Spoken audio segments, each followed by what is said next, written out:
అనుమానాస్పద స్థితిలో మృతి చెందిన ఘటనలో నిందితులను పట్టుకునేందుకు పోస్ట్ మార్టం నివేదిక పోలీసులకు ఎంతగానో దోహదపడుతుంది. ఇటీవల జిల్లాలో జరిగినటువంటి పలు ఘటనల్లో పోస్ట్ మార్టం నివేదిక ఆధారంగా చేపట్టిన దర్యాప్తులో ఆమ్దాల వలసలో ఈ నెల 30వ తేదీన చంద్రయ్యపేటకి చెందిన రమణమ్మ అనే ఒక వివాహిత అనుమానాస్పద స్థితిలో మృతి చెందడం, ఈ కేసును దర్యాప్తు చేసిన పోలీసులు మాత్రం డాగ్ స్క్వాడ్ కానీ అదేవిధంగా క్లూస్ టీంకి కూడా దొరకనటువంటి ఒక ఆధారం పోస్ట్ మార్టం నివేదికలో దొరికింది. అసలు రమణ అనుమాన స్థితిలో ఈరోజు నిందితుని పట్టుకునేందుకు ఆ పోస్ట్ మార్టం ఏ మేరకు దోహదపడింది అన్న విషయంపై మనతో మాట్లాడడానికి ఆమ్దాలవలసి సత్యనారాయణ ఉన్నారు. చూస్తే కనుక 30వ తేదీన ఆమె అనుమానాస్పద స్థితిలో మృతి చెందిన విషయం తెలిసిన వెంటనే ఘటనా స్థలంకి వెళ్తే సీన్ ఆఫ్ అఫెన్స్ ఎలా ఉండేది, ఈరోజు ఏ నివేదిక ఆధారంగా మీరు ఈరోజు నిందితుని పట్టుకోవడానికి దోహదపడింది?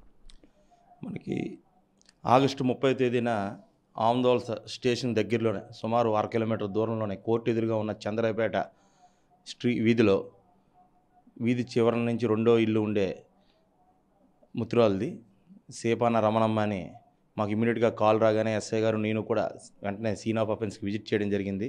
అది డబుల్ బెడ్రూమ్ ఇల్లు. అది మొదటి బెడ్రూమ్, రెండో బెడ్రూమ్లో మంచం పక్కన ఆవిడ మృతురాలు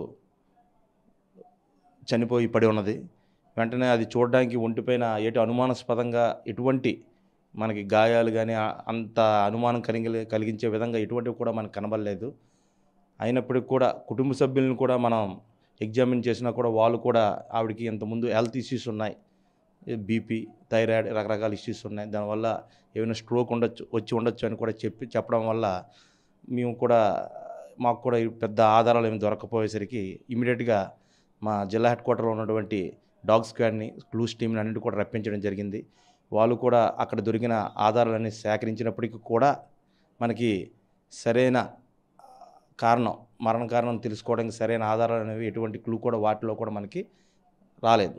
దాన్ని బేస్ చేసుకుని ఇమీడియట్గా మనం ఆ కుటుంబ సభ్యులు అంత అనుమానం వ్యక్తం చేయనప్పటికీ కూడా మాకు ఎక్కడో చిన్న అనుమానం ఉంది. దాన్ని క్లారిఫై చేయాలంటే మాకు కేవలం ఒకే ఒక ఆధారం పోస్ట్ మార్టంలోనే cause of death, manner of death, అంటే డెత్ ఎలా జరిగింది, ఏ విధంగా చేయడం వల్ల జరిగింది అనే విషయం తెలుసుకోవాలంటే కేవలం మనకి బయటికి కంటికి కనిపించని ఆధారాలు కూడా పోస్ట్ మార్టంలో తేటతెల్లమే బయటికి మనకి రిపోర్ట్ రూపంలో, ఎక్స్పర్ట్ రిపోర్ట్ రూపంలో మనకి వస్తాయి.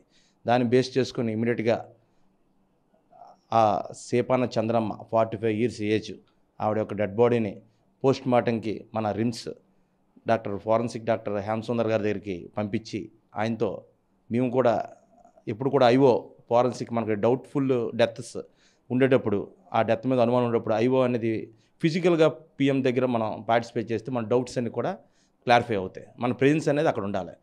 అక్కడ ఫారెన్సిక్ డాక్టర్ హేమసుందర్ గారితో దగ్గర ఉండి మా డౌట్స్ అన్నీ మేము క్లారిఫై చేసుకుని అన్నీ పిఎం అయిన తర్వాత అక్కడ కొన్ని రోజులు మనకి ఇది 30వ తారీఖున జరిగింది. పిఎం వచ్చేసరికి ఒక 1 week పైన పడింది. వచ్చిన తర్వాత పిఎం రిపోర్ట్ వచ్చేసరికి మాకు బయటికి కనిపించిన చాలా విస్తుపోయే నిజాలు అనేవి మాకు ఆ పిఎం రూపంలో మాకు బయటకు వచ్చాయి. వెంటనే ఆ పిఎం రిపోర్ట్లో ఏముందంటే ఆవిడ యొక్క బ్రెయిన్ దగ్గర లెఫ్ట్ సైడ్, రైట్ సైడ్ చిన్న ఇంటర్నల్ బ్లాక్ మార్క్తో ఉన్న ఇంజురీస్ ఉన్నాయి. అదేవిధంగా మనకి బయటికి కనిపించింది థ్రోట్ దగ్గర లోపల ఇంటర్నల్ టిష్యూస్ అనేవి ఈ థ్రోట్ ఇక్కడ ఈ గొట్టం దగ్గర ఉన్నాయి. అంటే బాగా నలగబడి బాగా ప్రెజర్తోని చేయడం వల్ల అది ఇంటర్నల్ డ్యామేజెస్ ఉన్నాయి. అదేవిధంగా మా కంటికి కనిపించిన చిన్న చిన్న బైట్స్ కూడా మనకి కనిపించాయి. ఇది అప్పుడు వెంటనే డాక్టర్ గారికి దీనివల్ల మరణం సంభవించవచ్చా అని కూడా మేము ఆ పిఎం ఇచ్చిన రిపోర్ట్ పైన ఒక క్వశ్చనరీ కూడా వేయడం జరిగింది, ఇంకా క్లారిఫై తెచ్చుకోవడానికి. ఆ డాక్టర్ గారు దీని మీద కంపల్సరీ దీనివల్ల డెత్ జరుగుతుందని మనకు కూడా రిప్లై ఇవ్వడం జరిగింది. ఇమీడియట్గా ఆలోచించకుండా మా superintendent of police Shri Maheshwar Reddy గారికి ఇమీడియట్గా తెలియజేసి, పై అధికారులందరికీ తెలియజేసి ఇమీడియట్గా దాన్ని 174 అంటే 194 BNSSని మనం మర్డర్ కేసు కింద ఇమీడియట్గా ఆల్టర్ చేసి, అది ఎస్ఐ గారి ఇన్వెస్టిగేషన్ ఉండేది. అప్పుడు ఇమీడియట్గా నేను ఇన్స్పెక్టర్గా మర్డర్ కేసు ఇన్వెస్టిగేషన్ ఇన్స్పెక్టర్ కాబట్టి ఇమీడియట్గా ట్యాకప్ చేసి సీన్ని నేను మా టీము అంతా కూడా మళ్ళీ రీవిజిట్ చేసి ఈ పిఎం రిపోర్ట్ ఆధారం బేస్ చేసుకొని వాళ్ళ బంధువుల్ని అందరినీ కూడా చుట్టుపక్కల అందరినీ కూడా రీఎగ్జామిన్ చేయడం జరిగింది. ఇంతకుముందు కన్నా ఇప్పుడు కొంచెం అంటే డీప్గా వెళ్ళి ఇన్వెస్టిగేషన్ చేయడం జరిగింది. దాంట్లోనే కొన్ని మాకు నిజాలు తెలిసాయి. ఈ నిజాలు తెలిసే ముందు ఏదైతే ఆమె చనిపోయారని సమాచారం వచ్చిన వెంటనే క్షేత్రస్థాయిలోకి వెళ్ళేటప్పుడు ఆమె దగ్గర ఎటువంటి క్లూ కూడా దొరకనటువంటి పరిస్థితుల్లో నిస్సహాయమైనటువంటి పరిణామం చోటు చేసుకుంది. క్లూస్ టీమ్, డాగ్ స్క్వాడ్ రెండూ కూడాను అక్కడ డెత్ జరిగింది, అంటే డెత్ దగ్గర అటెంప్ట్ మర్డర్ జరిగిందన్న ఒక పరిణామం ఏ అంశం కూడా దొరకలేదు. మనకైతే బాహ్యంగా ఎక్స్టర్నల్గా చూసేసరికి అక్కడ డెత్ అనడానికి కూడా ఎటువంటి అసలు ఏమీ దొరకలేదు. అక్కడ మనకి అక్కడ క్లూస్ టీమ్ వచ్చినా ఇంకా ప్లస్ డాగ్ స్క్వాడ్ వచ్చినా ఏదొచ్చినా కూడా మనకి బయటికి మాత్రం ఎటువంటి కూడా అనుమానం కలిగించలేదు. అది అందులోనూ ఆ ఫ్యామిలీ మెంబర్స్ కూడా ఎటువంటి డౌట్ అనేది ఎక్స్పెక్ట్ చేయట్లేదు. వాళ్ళు కూడా హెల్త్ వల్ల ఇది జరిగింది అయి ఉండవచ్చు. ప్లస్ వాళ్ళు కూడా ముందులో స్టార్టింగ్లో మాకేమో కేసు వద్దు అనే ఒక ధోరణికి వచ్చారు. అంటే రకరకాల కారణం అవ్వచ్చు, వేరే కారణాలు అవ్వచ్చు, లేకపోతే పిఎం తీసుకెళ్తే బాడీ ఇవన్నీ ఇచ్చి పోస్ట్ పిఎం చేస్తే ఆ విధంగా వాళ్ళు ఫీల్ అవ్వచ్చు. అందులో చనిపోయిందని భావనలోనే ఉన్నారా, ఆమెను చంపేశారని అనుమానం కూడా వాళ్ళకి లేదంటారా? వాళ్ళకి మాకు వ్యక్తం చేయడం ఏంటంటే ఆవిడ ఏదో హెల్త్ వల్ల చనిపోయిందని చెప్పారు, కానీ లోపలైతే ఉండవచ్చు. కానీ మాకు ఈ పిఎం రిపోర్ట్ వచ్చిన తర్వాత వాళ్ళు కూడా మాకు కొన్ని షేర్ చేసుకోవడంతో అప్పుడు ఇంకా డీప్గా ఇన్వెస్టిగేషన్ చేయడంతో మాకు కొన్ని నిజాలు తెలిసాయి. మాకు ఒకటే ఆధారం ఏంటంటే ఆవిడ మాకు సీన్ ఆఫ్ అఫెన్స్లో ఆ టైంలో మొబైల్ దొరికింది. ఆ మొబైల్ మేము వెరిఫై చేసినప్పుడు మధ్యాహ్నం 1:30 తర్వాత అన్ని మిస్డ్ కాల్స్ ఉన్నాయి. ఆ ముందు అన్నీ కూడా అప్పటి నుంచి అంటే బిఫోర్ 1:30 ఆవిడ చనిపోయి ఉండొచ్చు నాకు అంచనాకు వచ్చి ఈ పిఎం రిపోర్ట్ని బేస్ చేసుకుని ఇది గ్యారంటీ మర్డరే అని నిర్ధారించుకొని ఆ 1:30 బిఫోర్ ఎవరు వచ్చారనేది కూడా వెరిఫై చేసి మా ఇంటెలిజెన్స్ కొంత క్లూ వచ్చిన తర్వాత ఒక సస్పెక్ట్ పర్సన్ని ఐడెంటిఫై చేసి అతన్ని తెచ్చి దీంట్లో టెక్నికల్ కూడా కొంత మాకు బాగా సపోర్ట్ చేసింది. ఆ రోజు ఆయన ఎక్కడ దినచర్య ఎక్కడున్నాడు అనేది రీఇన్వెస్టిగేషన్ రీవెరిఫై చేసి అన్ని నిర్ధారించుకున్న తర్వాత అతన్ని సస్పెక్ట్ని తేవడం జరిగింది. అతను ఇంటర్గేట్ చేసినప్పుడు ఆవిడ్ని అతను మోజేత్తోని మెడ దగ్గర వెనక నుంచి వచ్చి గట్టిగా బిగిపెట్టి ఊపిరాడినంత వరకు ఉంచడం వల్ల ఆవిడ చనిపోయినంత వరకు అలా పట్టుకోవడం వల్ల ఆవిడ చనిపోయింది. ఆ స్ట్రగల్లో ఆవిడకి ఈ లోపల ఈ మన మెడ దగ్గర ఉన్న లోపల టిష్యూస్ అన్నీ కూడా డ్యామేజ్ అయ్యాయి. దానికి ముందు ఆవిడని కొంచెం గోడకు తోయడం వల్ల ఆ బ్రెయిన్ దగ్గర కూడా ఇంజురీస్ జరిగాయి.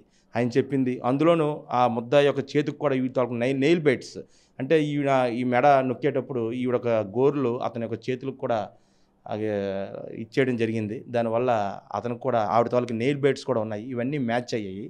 దీని అందరికీ మాకు ముఖ్య కారణం మెయిన్ పిఎం రిపోర్టే. ఆ పిఎం రిపోర్ట్ కానీ రాకపోతే మేము ఇన్వెస్టిగేషన్లో ముందు అడుగు వేయడానికి అవకాశం లేకుండా ఆ కేసు అనేది అలాగే సస్పీషియస్గా ఇంకా దాన్ని ఇంకా ఐడెంటిఫై అవ్వకుండా ఉండేది. ఏదైనా పోలీసు యొక్క దర్యాప్తులో మనకి పిఎం రిపోర్ట్ అనేది చాలా కీలకం. మనకి పాత ఇండియన్ ఎవిడెన్స్ యాక్ట్ అవ్వచ్చు, ఇప్పుడు వచ్చిన భారతీయ సాక్షి అధినియంలో కావచ్చు, దీనికి ఒక సెక్షన్ భారతీయ అధినియంలో 39 సెక్షన్ 39 కానీ ఇండియన్ ఎవిడెన్స్ యాక్ట్లో 45, 46 కానీ ఈ ఎక్స్పర్ట్ రిపోర్ట్కి కూడా ఎవిడెన్సరీ వాల్యూ అనేది కూడా రేపు కోర్టులో ముద్దాయిలకి ఈ కేసులో కన్విక్షన్ రావడానికి కూడా ఈ ఎక్స్పర్ట్ రిపోర్ట్ అనేది కూడా చాలా కీలకంగా ఉంటుంది. మనకి బయటికి మరణ కారణం తెలియపోయినప్పుడు కూడా ఈ పిఎం మన ఫోరెన్సిక్ డాక్టర్ ఇచ్చిన పిఎం రిపోర్ట్పై చాలా కేసులు మనకి చిక్కుముడి విడతాయి. అందులో ఇది ఒకటి. చూస్తే కనుక రమణమ్మకి నవీన్కి ఉన్నటువంటి సంబంధం ఏంటి, ఆమె ఇంటికి ఆయన రావడానికి గల కారణం ఏమైనా మీ దర్యాప్తులో తేలిందా? నవీన్ ఒక అంతగా 10 రోజులు అయిపోతుంది, ఇంకా నేను తిరుగులేదని భావించిన నేపథ్యంలో పోస్ట్ మార్టం నివేదిక ఆధారంగా ఆయన ముద్దాయిగా తీర్చడానికి అంత అంటే మిమ్మల్ని మీ దర్యాప్తుకి ఏకీపించాడా, అసలు నేరం చేసిన ఒప్పుకునేందుకు సహకరించాడు? మేము అతనికి మా ఇన్వెస్టిగేషన్ ఉన్నవన్నీ కూడా మా ఫ్యాక్ట్స్ అతను ఒకటి ఆధారం చూపించేసరికి ఒప్పుకోక అబద్ధం ఆడడానికి కూడా ఇంకా అవకాశం లేదు.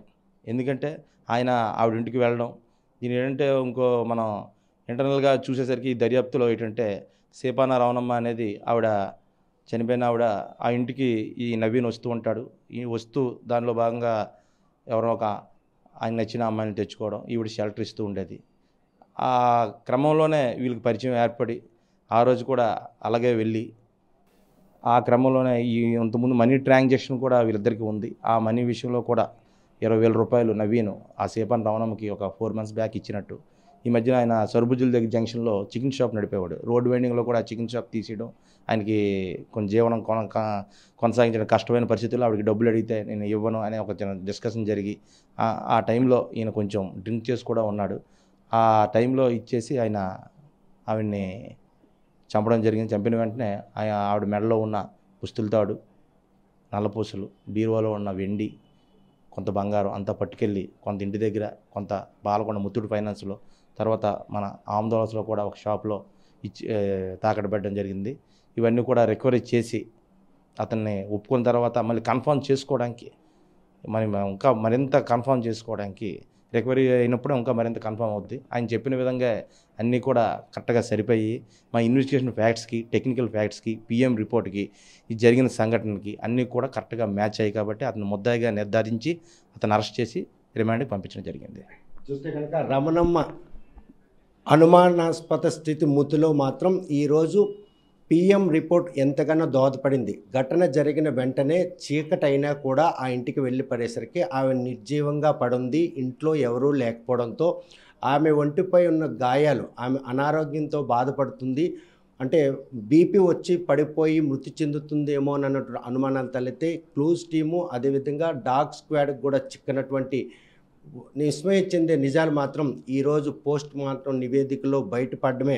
ఈరోజు రమణమ్మను హత్య చేసినటువంటి నవీన్ మాత్రం నిందితుడిగా నిర్ధారించి ఆయన అరెస్ట్ చేసి ఈరోజు కోర్టు పంపించడం జరిగింది. ఆయన ప్రస్తుతం జైలు జీవితం అనిపిస్తున్నారు. కాకపోతే రమణమ్మకి నవీన్కి మధ్య మాత్రం ఆ ఇంటికి వేరే అమ్మాయిలను తెచ్చుకొని అక్కడ ప్రాసిక్యూట్ చేస్తున్నట్టు విషయాన్ని సమర్థిస్తూ రమణమ్మ చేస్తున్నటువంటి ఈ భాగోతంలోనే ఈరోజు నవీన్ చేతిలో రమణమ్మ హత్య చేయబడింది అన్నట్టు వాస్తవం మాత్రం ఆమదాలవలస వాసులందరూ కూడాను అవాక్ అవుతున్నారు. ఎందుకంటే ఇటువంటి వారంతా కూడాను ఇటువంటి అసాంఘిక కార్యకలాపాలకు కానీ ఇళ్లల్లో నిర్వహించినట్టయితే ఏదో ఒక రోజు వారికి కూడాను ఇటువంటి దుర్గతే పడుతుందన్నట్టు మెసేజ్ మాత్రం ఈరోజు ఆమదాలవలసలో జరిగినటువంటి ఉదంతం మాత్రం అద్దం పడుతుంది.